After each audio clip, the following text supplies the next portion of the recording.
सुप्रभातम सर्वेभ्यो नमो नमः। मैं डॉक्टर चंद्र किशोर Shastri, Brahmavarta PG college, Mandhana, Kanpur, Uttar Pradesh से। आज हम बात करेंगे लघु सिद्धांत कौमुदी के अनुसार धातु रूप एवं कृदंत प्रकरणों का अनुप्रयोग, जो बीए तृतीय वर्ष पंचम सेमेस्टर के द्वितीय प्रश्न पत्र के पाठ्यक्रम में है। इस पाठ्यक्रम से हम संस्कृत व्याकरण के महत्वपूर्ण ग्रंथ लघु सिद्धांत कौमुदी के माध्यम से धातु रूप, जिसके अंतर्गत भू, पा और गम धातुएं हैं, और विभिन्न कृदंत प्रकरणों का व्यवहारिक अनुप्रयोग जानने का संक्षिप्त परिचय प्राप्त करेंगे। तो सबसे पहले हम बात करते हैं लघु सिद्धांत कौमुदी क्या है, उसका एक संक्षिप्त परिचय। लघु सिद्धांत कौमुदी वरदराज द्वारा रचित पाणिनि व्याकरण का संक्षिप्त एवं व्यवस्थित प्रस्तुतिकरण है। यह ग्रंथ व्याकरण के जटिल नियमों को सरल और क्रमबद्ध तरीके से प्रस्तुत करता है, जिससे विद्यार्थियों को संस्कृत व्याकरण सीखने में सुविधा होती है। इसमें धातु रूप और कृदंत प्रकरणों का विशेष विवेचन मिलता है, जो संस्कृत भाषा की धातुओं के विभिन्न रूपों और क्रिया के विभिन्न प्रकारों को समझने में सहायक है। अब बात करते हैं कि व्याकरण अध्ययन में इसका क्या महत्व है। तो महत्व की बात आती है तो संस्कृत धातुओं के रूपों का व्यवस्थित ज्ञान, पाणिनि के सूत्रों का व्यवहारिक अनुप्रयोग, क्रिया रूपों के निर्माण की प्रक्रिया का सरलीकरण है। ये है, इस प्रकार इसका महत्व है। अब बात करते हैं धातु रूप की, जिसके अंतर्गत भू धातु, पा धातु और गम धातु हैं। इन धातुओं के विशेष रूप, जैसे कि भू धातु, भू का अर्थ है होना या होता है, हुआ था, हो। भू धातु से भूत, वर्तमान और भविष्य काल के रूप बनते हैं, जो अस्तित्व को दर्शाते हैं। इसी तरह पा धातु, जिसका अर्थ पीना, पीता है, पिएगा या पी सकता है इत्यादि में प्रयोग करते हैं। इस अर्थ में पा धातु में प्रत्यय जुड़ने पर होने वाले विशेष परिवर्तन और नियम। गम धातु है, गम का अर्थ जाना, जाता है, जाएगा या गया आदि अर्थों में प्रयुक्त होगा। गम धातु के विशेष रूपों का निर्माण और उनके अर्थ की व्याख्या इसमें है। अब देखिए कृदंत प्रकरण, जिसके अंतर्गत कृत्य, कृत्य में तव्यत, अनियर, यत, ण्यत। अब कृत्य तव्यत की बात करते हैं, जैसे पठ धातु में तव्यत जुड़ गया तो पठतव्य हो गया, पढ़ने योग्य। यह प्रत्यय क्रिया के लिए उपयुक्त या आवश्यकता दर्शाता है। अब बात करते हैं जैसे कि अनियर प्रत्यय, क्र धातु में अनियर प्रत्यय जुड़ता है तो करणीय बन गया, करणीय अर्थात करने योग। यह भी कर्तव्यता या योग्यता का बोध कराता है। यद प्रत्यय है, पूज धातु में यद प्रत्यय लग जाए तो बन जाता है पूज्य है, अर्थात पूजने योग्य। विशेष क्रिया रूप जो आदर या योग्यता दिखाता है। णत प्रत्यय की बात करें तो वद धातु में णत प्रत्यय लगने से वाद्य बनता है, अर्थात बजाने योग्य। विशेष परिस्थितियों में प्रयुक्त होने वाला कृदंत प्रकरण है। अनुप्रयोग के उदाहरण जैसे पठितव्यम, पुस्तकम, पुस्तक पढ़ी जानी चाहिए। सत्यम वक्तव्यम, सत्य बोलना चाहिए। गुरु पूज्य अस्ति, गुरु पूजनीय है। वीणा वाद्यम अस्ति, वीणा बजाने योग्य। इस तरह से इसका अनुप्रयोग किया जाएगा। अब कृदंत प्रकरण की बात करें, जिसके अंतर्गत कृत में तुमुन, अक्त्वा और लेप है। कृत अर्थात तुमुन प्रत्यय में, जैसे पठ धातु है, तुमुन प्रत्यय लगने से पठतुम बना, अर्थात पढ़ने के लिए। इसी प्रत्यय का प्रयोग क्रिया के उद्देश्य को दर्शाने के लिए किया जाता। उदाहरण जैसे सह विद्यालयम गंतुम इच्छति, वह विद्यालय जाना चाहता है। अब अक्त्वा प्रत्यय की बात करें, जैसे पठ धातु में अक्त्वा प्रत्यय लगा तो बन गया पठित्वा, अर्थात पढ़कर। इस प्रत्यय का प्रयोग पूर्वकालिक क्रिया को दर्शाने के लिए किया जाता है। उदाहरण के रूप में जैसे कि पुस्तकम पठित्वा गृहम गच्छति, पुस्तक पढ़कर घर जाता है। अब लेप प्रत्यय की बात करते हैं तो आ प्लस धा प्लस लेप बना आदाय, लेकर। उपसर्ग युक्त धातुओं के साथ लेप का प्रयोग होता है। उदाहरण के रूप में जैसे फलम आदाय गच्छति, फल लेकर जाता है। तो इस प्रकार कृदंत प्रकरण का प्रयोग हुआ। अब कृदंत प्रकरण के अंतर्गत अक्त, अक्तवत, सत और सानच प्रत्यय हैं। इनका कैसे प्रयोग देखें। अक्त और कत्वत का अक्त प्रत्यय से भूतकालिक कृदंत बनते हैं, जबकि अक्तवत से क्रिया के कारणवाचक रूप बनते हैं। अक्त प्रत्यय जैसे पठ धातु में अक्त लग जाने से पठिता बना, अर्थात पढ़ा हुआ।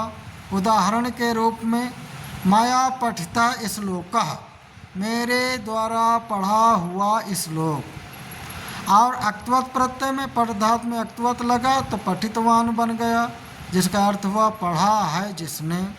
उदाहरण के रूप में जैसे सह पुस्तकम पठितवान, उसने पुस्तक पढ़ी है।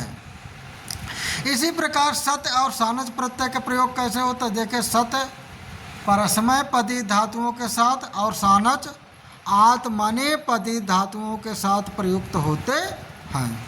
ये वर्तमान काल में होने वाली क्रिया को दर्शाते हैं। जैसे सत प्रत्यय पठ धातु में सत प्रत्यय लगने से पठन बना, जिसका अर्थ हुआ पढ़ता हुआ। उदाहरण के रूप में जैसे पठन बालकः, पढ़ता हुआ बालक। सानच प्रत्यय का प्रयोग जैसे लब धातु में सानच लगा तो रूप बना लभमानः, अर्थात प्राप्त करता हुआ।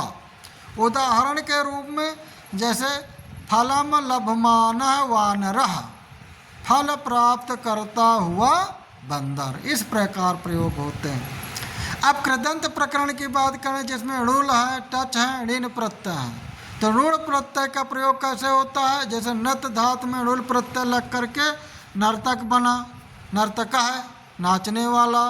इस प्रत्यय से कर्ता के अर्थ वाले शब्द बनते हैं जो नियमित रूप से कोई कार्य करते हैं। उदाहरण के रूप में जैसे वाक्य है नर्तकः मंचे नृत्यति, नर्तक मंच पर नृत्य करता है, यह रूप हुआ। अब अणिल प्रत्यय का प्रयोग जैसे दंड धातु में अणिल प्रत्यय लगा तो बना दंडे, अर्थात दंड रखने वाला। इस प्रत्यय से वे शब्द बनते हैं जो किसी वस्तु को धारण करने या रखने का अर्थ देते हैं। उदाहरण के रूप में जैसे वाक्य है दंडी तपस्वी वने वसति, दंड धारण करने वाला तपस्वी वन में रहता है। इस प्रकार प्रयोग हुआ। अब तच प्रत्यय की बात करें तो चर धातु में जैसे तच प्रत्यय लगा तो रूप बना चरः, अर्थात चरने वाला। इस प्रत्यय से भी कर्ता के अर्थ वाले शब्द बनते हैं, परंतु इनका प्रयोग विशेष संदर्भों में होता है। उदाहरण के रूप में जैसे वाक्य है जलचरः जले वसति, जलचर जल में रहता है, ऐसा रूप बनता है। अब बात करते हैं लघु सिद्धांत कौमुदी में धातु रूपों का व्याकरणिक महत्व। क्या है व्याकरणिक महत्व। तो धातु रूपों के निर्माण के नियम क्या है, सबसे पहले देखते हैं। लकार के अनुसार धातु रूपों का परिवर्तन लट, लंग, लोट, विधिलिंग आदि में। पुरुष और वचन के अनुसार प्रत्ययों का योग तिप, तस, झी आदि में। धातुओं के गण और पद के अनुरूप विशेष नियम। धातु के अंतिम वर्ण के अनुसार इट आगम का विधान। व्याकरणिक सटीकता के लिए नियम बनाए गए हैं, जैसे धातु रूपों के सही प्रयोग से वाक्य की संरचना सटीक होती है और अर्थ स्पष्ट होता है। लघु सिद्धांत कौमुदी इन्हीं नियमों का सरल प्रस्तुतिकरण करती है। धातु रूपों का वाक्य में प्रयोग कैसे होता देखते हैं, जैसे भू है, पा है, गम जैसी धातुओं के विभिन्न रूप वाक्य की प्रकृति और अर्थ को निर्धारित करते हैं। छात्र, जैसे कहा जाए छात्र है पुस्तकम पठत, छात्र पुस्तक पढ़ता है, ये क्या है, वर्तमान काल हुआ। सह ग्रामम गमिष्यत, वह गांव जाएगा, ये क्या है, भविष्य काल में है। तौ जलम पिबेताम, वे दोनों जल पिए, ये कैसा वाक्य है, ये अज्ञार्थक है। अब कृदंत प्रकरणों का व्याकरणिक और भाषाई महत्व क्या है, इस पर बात करते हैं। क्रिया रूपों के विविध प्रयोग कैसे, जैसे बात करते हैं भाषा की समृद्धि। तो कृदंत प्रत्ययों के कारण संस्कृत भाषा में अनेकों शब्दों और अर्थों का निर्माण होता है, जिससे अभिव्यक्ति अधिक सटीक और विविधतापूर्ण होती है। अर्थ विस्तार की बात करें तो एक ही धातु से विभिन्न कृदंत प्रत्ययों के योग से अनेक अर्थों वाले शब्द निर्मित होते हैं, जिससे भाषा की अभिव्यंजना शक्ति बढ़ती है।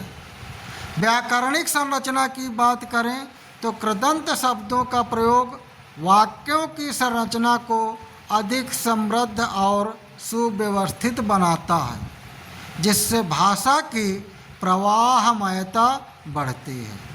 अध्ययन अध्यापन की बात करें तो लघु सिद्धांत कौमुदी के नियमों से कृदंत प्रकरणों को सरलता से समझा जा सकता है और सिखाया जा सकता है, जिससे संस्कृत भाषा का प्रचार प्रसार होता है।